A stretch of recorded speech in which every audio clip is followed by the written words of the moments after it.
Have you ever wanted to bring the magic of Disney parks into your own kitchen? Well, today we're going to recreate 3 Disney snacks. They're going to take you right back down to Main Street, USA. Hi, everyone. Welcome back to the Empty Pantry. I'm Amy, and I'm here to help you turn your tight budget into delicious meals. Recently, my family and I returned from Disney World, and one of our favorite things to do at any Disney park is eat the food. They come up with some really unique, yummy recipes at the Disney parks. Now, of course, we can't be in the parks every single day. We live very, very far away from Disney. But what we can do is try to recreate some of our favorite snacks so at least we can have those any time of year. So today I'm going to share with you 3 recipes that I came up with to get as close as I could to the Disney snacks that we love. Well, stay tuned because we're about ready to bring some Disney magic home. Our first yummy snack is going to be some pizza egg rolls. Then we're going to make some hamburger pods. These are so delicious. And then, of course, we need to make some churros. I'm going to show you how to make a mini version, which is much more doable in a kitchen. Okay, first we're going to make those pizza egg rolls. These are found a little cart by Frontierland, and they also have a cheeseburger egg roll. So I'm going to start with 1 tablespoon of flour and 2 tablespoons of water. This is going to make a little paste to seal my egg rolls. So you just give those a quick mix. You're looking for a paste type of consistency. And so once you have that, just set it aside. You're going to need some type of little brush to brush this on. If you don't have a brush, a spoon will work. You're just going to be very light on the paste. You don't want too much of a mess. It's just for sealing. So I have that nice and consistently smooth. And I'm going to pull out my egg roll wrappers. These are just standard, like you would make a regular egg roll. And so I'm going to put it at an angle. This makes it easier for wrapping. And then we're just going to fill it with stuff we'd put on a pizza. So I have some pizza sauce, and we're just going to use a little bit. We don't want this leaking out when we're frying, so not too much, but you want enough to have a little bit of a sauce in there. And then we're going to do some pepperoni and cheese. I'm using a turkey pepperoni to be just a little bit healthier. Every little bit helps. So I'm going to put a few pepperoni on there. And then, of course, we need some mozzarella cheese. Mozzarella is great because it melts really, really nice. And of course, it's a typical pizza cheese. And then I'm just going to tuck it nice and tight, one side over, and then the 2 edges to make a little envelope. And then once I get it to where I just have my little triangle at the end, I'm going to take my little paste mixture, give it a little paint on there, and then I'm going to wrap it up. Now I'm going to continue this process till all of my egg rolls are ready to go. I only did like 6 of them or so this time. Okay, let's get these fried up. So I have a deep fry pan with about 1/2 inch of vegetable oil in there. I test the oil to make sure that it's nice and bubbly hot for the egg rolls before I put them in.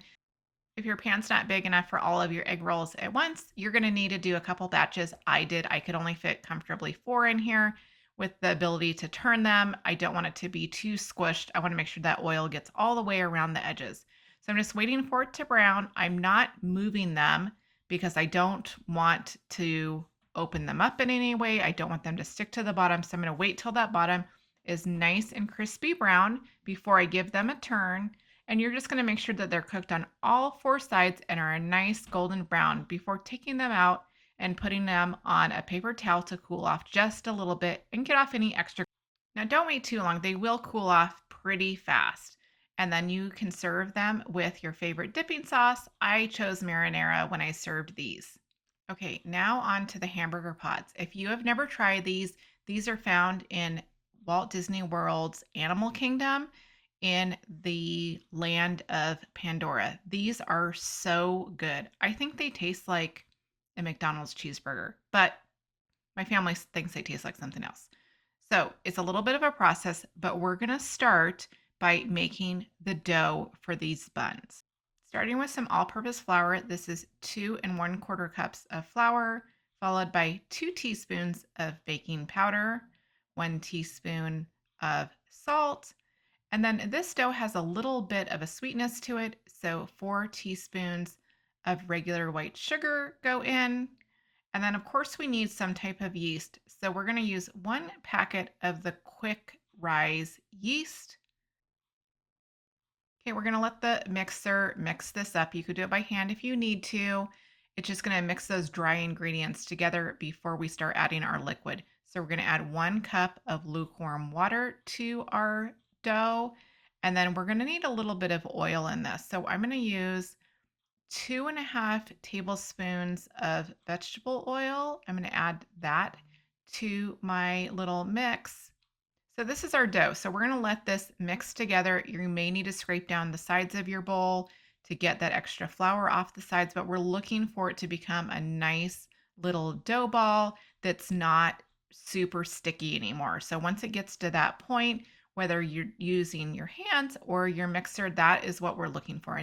Now we're going to let the dough rest for a little bit. We're going to put it in a bowl that I have oiled so it doesn't stick. It is a little bit sticky, but not too bad. And then I need to cover it. So I'm going to take a wet cloth. This is just a dish towel, like a tea cloth that is really nice and wet. I'm just going to set that over the top. This prevents the top from getting dried out and like a crusty.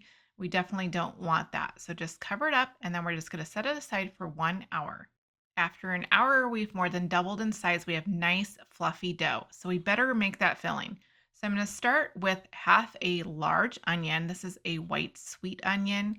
I have diced it extremely small. This is for the filling, and you don't put a lot of filling in those little buns, so it needs to be nice and small. We also need some meat. So I'm going to use 1 pound of a lean ground beef, and I'm just going to get these 2 fried up. I'm going to chop that meat in really small, little tiny bits because once again, we're not putting a ton in each of the little buns. And once my meat is done, we're going to add some ketchup and mustard. And this is just personal preference.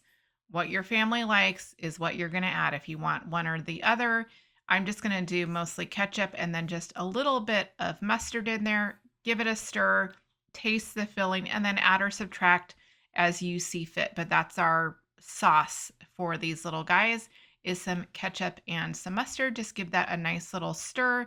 We just want it well incorporated. It doesn't need to cook or anything like that. Okay, let's start putting these together. So I'm going to take a cutting board, put a little bit of flour on here, and we're going to divide our dough up. So this is going to make 16 steamed buns. So we need to divide the dough into 16 parts. I find it easiest just to cut in half, cut in half, cut in half. It seems to make the most consistent sizes when I'm cutting dough to make the portions even so that they cook consistently. Now that our dough is divided, we need to start making our little pods. So I'm going to take one of them. I'm going to smooth it into a nice circle and then just kind of pat it down as evenly as possible and as close to a circle as you can get will make this whole process easier. And then we're just going to put a little bit of filling in each one. Be careful not to overfill them because we want to make sure that the bun totally seals. And if you overfill them, it makes it really hard to do that. So just a little scoop of filling in each one of them. And then we're going to pinch this together, kind of like, think like a Hershey kiss is what you're trying to make. You want all of the edges really nice and tight and sealed together. And we're to set this aside. We're going to want to let these sit for about 30 minutes before we cook them. So just set them over to the side. If your kitchen is extra dry, then you could put a wet towel over them just to keep them moist. But I'm just going to set them in straight into my steamer basket while I finish making the rest of them. While those are resting, I'm going to get a big pot of water ready for my steamer basket. Now, I made sure that my steamer basket fits snugly on top of this pot of water, so keep that in mind. You can also do this in an Instapot. If you have a basket you can put in there, you're just going to want to put some type of cloth or something down so it's not sticking to the grate in the Instapot. I'm going to do mine on the stove because I do have this really nice steamer basket that fits right on top of that pot.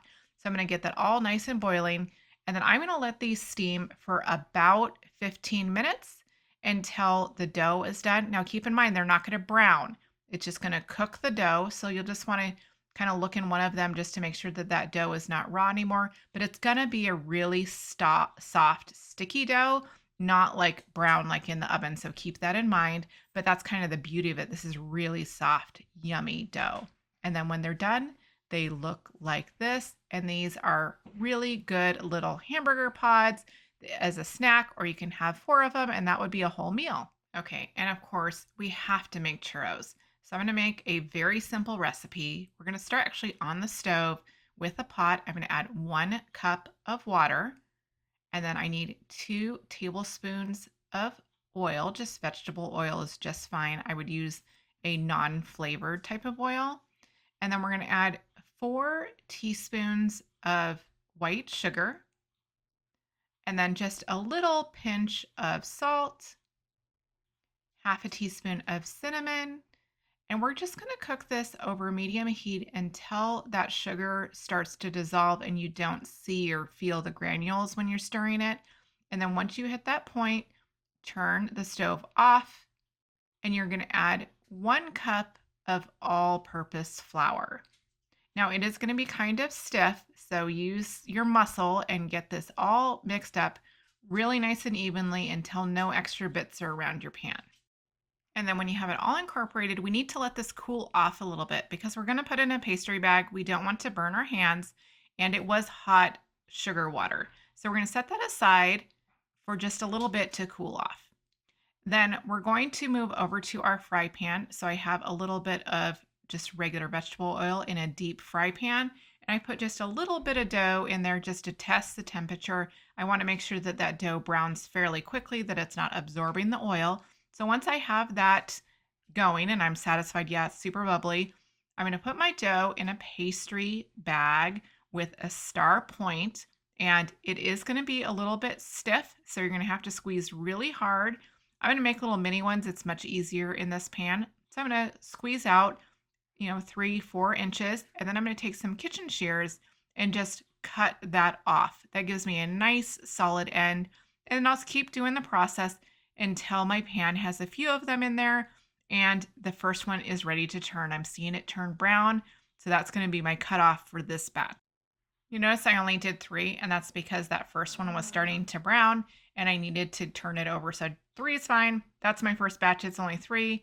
And I'm just going to kind of move those around until they're nice and golden brown. And then once they are, I'm going to start removing them and putting them on a plate with some paper towels just to get a little bit of that extra grease off. And I'm going to only let these sit on the paper towel for a few seconds, maybe 30 seconds, because I need to put them in cinnamon and sugar. And if they're too cool, they won't hold on to that cinnamon and sugar. So when they're still warm, we're going to put them on a plate filled with cinnamon and sugar and get them all nice and rolled around. And of course, churros are always served best warm, so put them on a plate and snack away. They're going to take you right back to Disney. And there you have it, 3 Disney park inspired recipes. I don't know which one I would pick first, as I love all of those snacks. But if you choose one of them and you can narrow it down to just one, let me know in the comments below. I'd love to know how it turned out. Some of these recipes take a little bit of practice to get them right. If you like this video, please give me a thumbs up and don't forget to subscribe to the channel. I have lots more recipes to share with you. So until next time, I wish the magic of Disney parks in your kitchen for you. Happy cooking. Bye.